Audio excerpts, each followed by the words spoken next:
Temuan data ganda dan ketidaksesuaian antara nama, NIK, dan alamat warga dilaporkan oleh Satgas Detektor Kecamatan Tamelan Ria, Kota Makassar saat melakukan deteksi dan verifikasi data ke lapangan.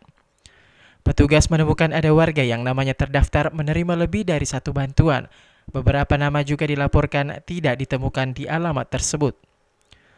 Berkat temuan ini, tim Makassar Recover bisa menghapus nama penerima bantuan yang sudah terdaftar menerima bantuan lain, data yang salah seperti NIK yang berbeda, dan orang yang sudah meninggal namun masih ada di data warga miskin juga dilaporkan oleh Satgas Detektor. Verifikasi data calon penerima bantuan sembako dari pemerintah Kota Makassar dilakukan langsung oleh tim detektor di setiap kecamatan.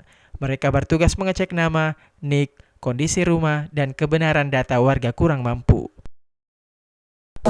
Ya, jadi ada memang yang ganda, ada yang nicknya salah, data-data pokoknya yang salah, ada yang sudah meninggal juga, ada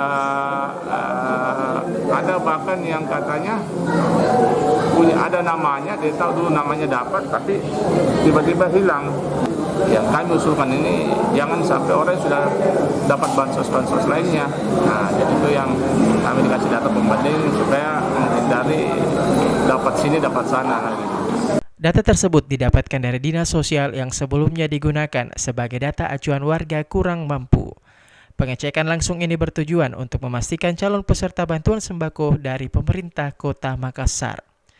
Sebelumnya, Wali Kota Makassar Muhammad Ramdan Pomanto memerintahkan tim Satgas COVID-19 Kota Makassar menyiapkan 100.000 paket sembako gratis untuk dibagikan pada 100.000 warga Kota Makassar yang terdampak PPKM level 4 dan belum menerima bantuan dari Kementerian Sosial.